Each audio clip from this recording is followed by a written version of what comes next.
Having said that, every country has its own struggles. Tanzania, and Madam President over here, has been at the forefront, leading woman voice. Great to have a woman on the panel too, who's been fighting liberalization of her economy.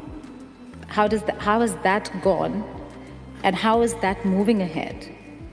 Despite and in spite of fears of sanctions, criticism from various quarters, how are you managing economic liberalization in the country?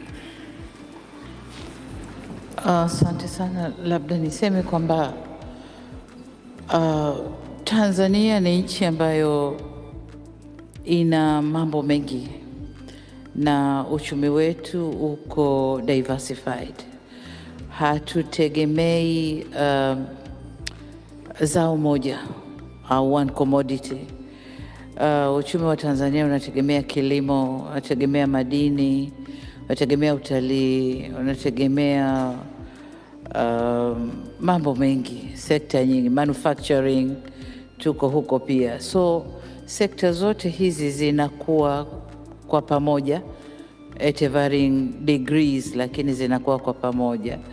So tumejipanga kiasi ambacho tunafanya kazi na international community, private sector of the international community, na wengi wanaitikia kuja Tanzania kuwekeza na kufanya biashara.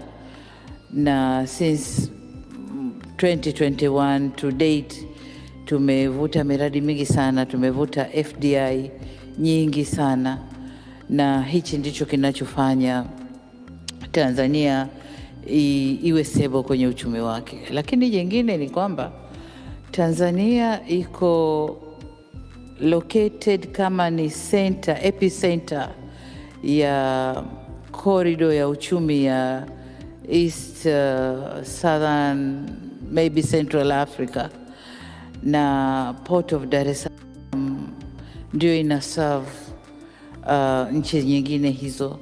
Sasa Tanzania being strategically located to serve other landlocked countries, that it by itself, hiyo peke yake inafanya Tanzania kuwa na mambo mengi ya kufanya, kuvutia vitu vingi ndani ya nchi. And so kwenye region ile Tanzania iko very vibrant na uchumi wake unakuwa very steadily. We have never missed a step. Tunakuwa since 2021. We started with 4%, and then tumekwenda 4.5, 5.5. Last year 6, and this year we're expecting 6.3. So hicho. Lakini umeniuliza kwamba kuwa na rais mwanamke unawezaje kusustain huo uchumi. Labda niseme kwamba uchumi hautegemei gender ya mtu, jinsia ya mtu. Inategemea jinsi unavyo lead mipango ya nchi na unavyoisimamia. Whether a man or a woman, you have to have strategic plans to sustain your economy. Ndio kinacho mata kwenye hali hiyo. Nadhani ningesema hayo. Thank you so much. Would it be too much to ask the minister, the Honorable Minister, to come and respond here? Because I think we're having a bit of a problem getting the mic. Would it be too much to ask the minister to come on the stage and respond? Thank you so much for doing this. Thank you.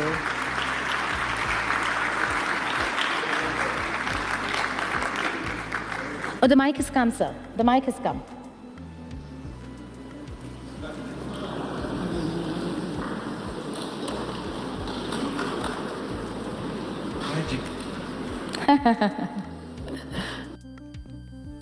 Был в России.